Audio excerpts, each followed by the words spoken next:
Hey everybody, this is Sean Riley with Riley Real Estate and MassHomesale.com with this week's Q&A Saturday video. This week I'm going to be answering the question of, who stopped the Yellen?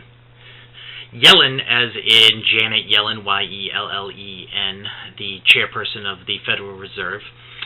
This week, the much anticipated rate hike that everybody was predicting did not happen. I personally find this extremely anticlimactic news because I would have personally been very surprised if they had raised the interest rates. Despite the fact that the economy has been left to expand for almost 7 full years now with the low interest rates, there's so many reasons to think that the economy is not strong enough to be able to sustain it. I really didn't think it was going to happen. So what am I talking about? So what stopped the Yellen from raising the rates?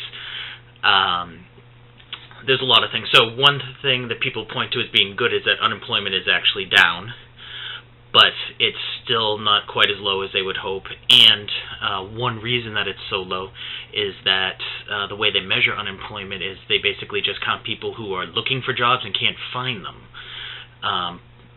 But what's called participation is down.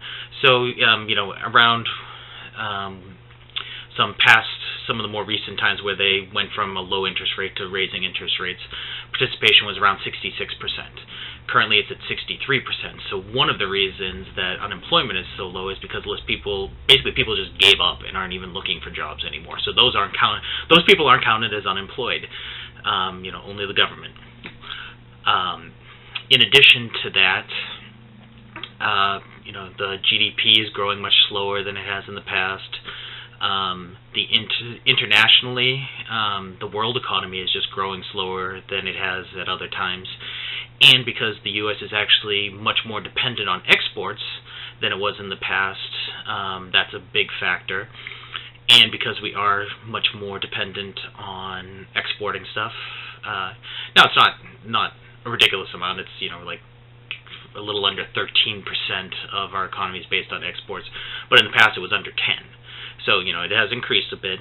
And then when you have the turbulence in China, for the most part, it's this world's second largest economy, and it had some pretty serious issues recently. And the way the Chinese government is, it's not exactly transparent, so it's hard to see and say what is going to happen with them. So that's quite a pretty big uncertainty. And then you also have the stuff with Greece and the problems with servicing debt in Puerto Rico, which obviously that is, it's not quite as international as some of those other things. But there's a lot of issues in the world economy too, which is another issue which is going to directly impact the U.S. economy. So basically, the entire economy has been propped up by the Federal Reserve for about 7 years now, since the real estate crash and the stock market crash and all those problems we had in 2008. The rates have been pretty much zero since then, which should spur economic growth, but it's just saying not as much as you would have expected by this point. So the low interest rates and the quantitative easing that they stopped doing, buying treasuries, printing money and buying treasuries basically to try to stimulate the economy, which did some, but not as much as you would have hoped. So the entire economy is built on a house of cards that has been built by the Federal Reserve. So they realize that it's not healthy enough to start treating it more like Jenga and pulling out little pieces and hoping that the whole thing doesn't fall apart. They might raise stuff by the end of the year. They do have 2 more meetings. I wouldn't be totally shocked if they did that. But, if I was going to bet, I would still bet that they don't actually...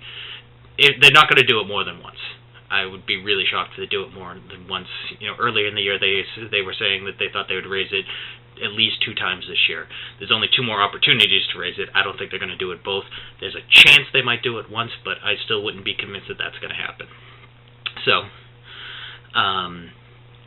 for those who are in real estate looking to sell stuff, you obviously don't want this to happen, because then mortgages will get more expensive, which means less people can buy houses, which means that it'll put a downward pressure on prices, and also on demand, because less people will be able to buy, and those people won't be able to afford as much. So while I still feel the real estate market is, it's better than it was before, but it is still teetering. So that would be something that would be really tough on that. So there's a whole bunch of reasons they aren't going to do it. They didn't do it, and they might not do it in the future. And for people to not want it to happen, it's got to happen eventually, and there will be some growing pains when it does. But I think they made the right call in that things are still too unstable to really be able to sustain that. Anyway, so that is my economic take on what happened with the Federal Reserve this week. As always, if you want me to expand on anything, you have any questions or comments, leave them down below. And if you have any questions that you'd like to see answered in future videos, you can post it on our Facebook page, our Twitter account, or send an email to info@masshomesale.com. Until then, I will see you guys next week. Bye-bye.